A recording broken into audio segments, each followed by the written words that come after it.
परिचय। जब कोई वस्तु समय के साथ अपना स्थान बदलती है तो कहते हैं कि वह गतिशील है।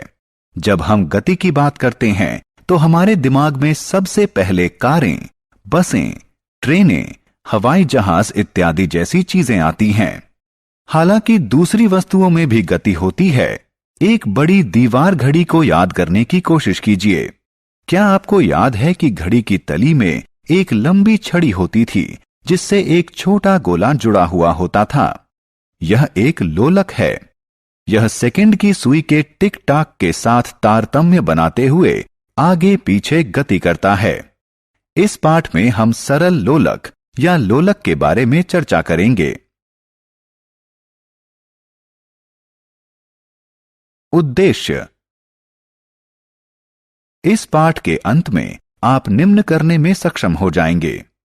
सरल लोलक को परिभाषित करना, आवर्ती या दोलन गति और सरल लोलक के आवर्त काल को परिभाषित करना, एक समान और असमान गति के बीच विभेद करना, दूरी समय ग्राफ बनाना।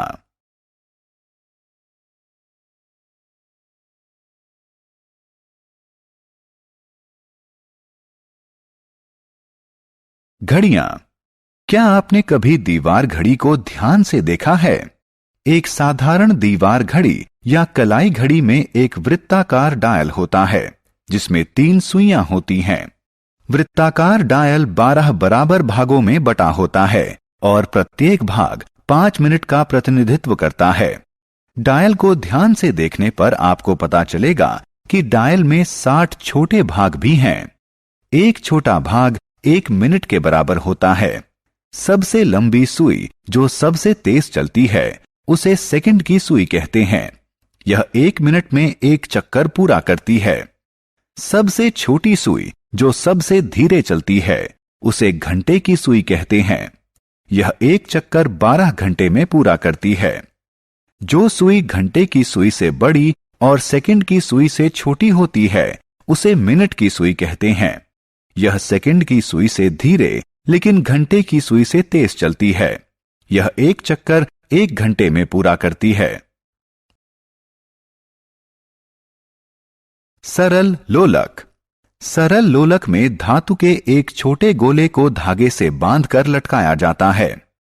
धातु के गोले को लोलक का गोलक कहते हैं। धागा जिससे गोलक बंधा होता है वह नीचे की तरफ से खुला होता है और ऊपर के सिरे पर एक स्टैंड से बंधा होता है। जब लोलक गति नहीं कर रहा होता तो कहते हैं कि यह विराम अवस्था में है। विराम अवस्था की स्थिति को लोलक की माध्य स्थिति या साम्य स्थिति भी कहते हैं। सरल लोलक की गति। मान लीजिए कि किसी सरल लोलक का गोलक साम्य स्थिति में है। यदि हम इसे किसी एक तरफ बाएं या दाएं ले जाकर छोड़ दें तो यह इधर उधर गति करने लगता है। किसी सरल लोलक के इधर उधर की गति करने को इसकी आवर्ती गति कहते हैं। लोलक द्वारा एक तरफ से दूसरे तरफ की गई एक पूरी गति को एक दोलन कहते हैं। लोलक एक दोलन पूरा कर लेता है जब इसका गोलक इसकी साम्य स्थिति O से आरंभ करके एक चरम स्थिति A तक, फिर वहां से दूसरी चरम स्थिति B तक और फिर वापस O पर आ जाता है। लोलक तब भी एक दोलन पूरा करता है जब इसका गोलक एक चरम स्थिति A से दूसरी चरम स्थिति B पर तथा B से वापस A पर आ जाता है।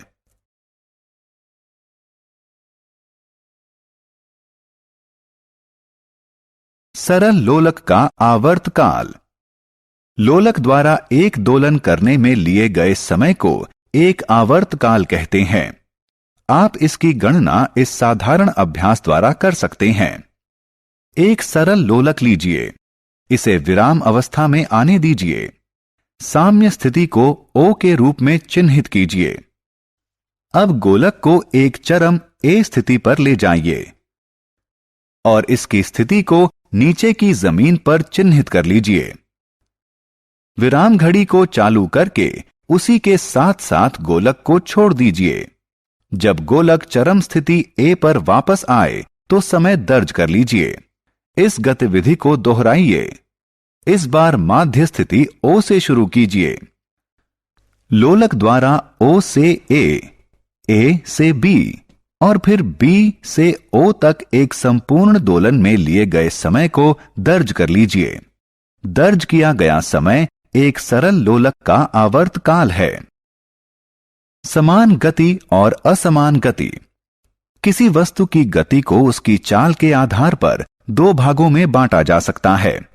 यदि किसी सरल रेखा के अनुदिश गति करती हुई वस्तु की चाल परिवर्तित होती रहती है तो इसकी गति को असमान गति कहते हैं। उदाहरण के लिए, एक बस अपनी लंबी यात्रा के दौरान विभिन्न समय पर भिन्न भिन्न चाल से चलती है, अतः इसकी गति असमान गति है। यदि कोई वस्तु किसी सरल रेखा के अनुदिश नियत चाल से गति करती है तो इसकी गति को एक समान गति कहा जाता है। जैसे एक कार छोटी दूरी की यात्रा के दौरान एक ही समान चाल से चलती है।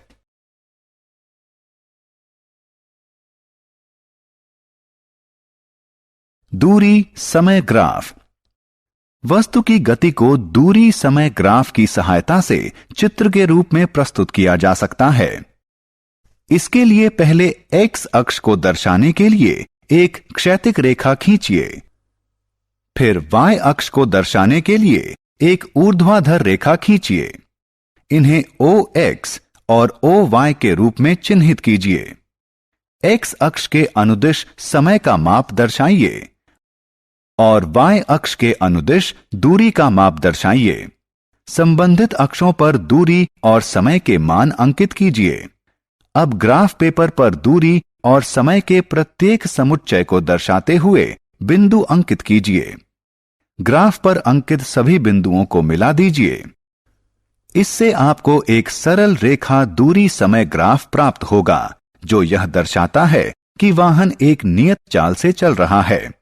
इस ग्राफ की सहायता से हम किसी समय विशेष में वाहन द्वारा तय की गई दूरी ज्ञात कर सकते हैं।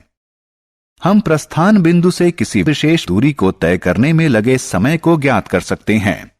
इसी प्रकार हम चाल की गणना भी कर सकते हैं।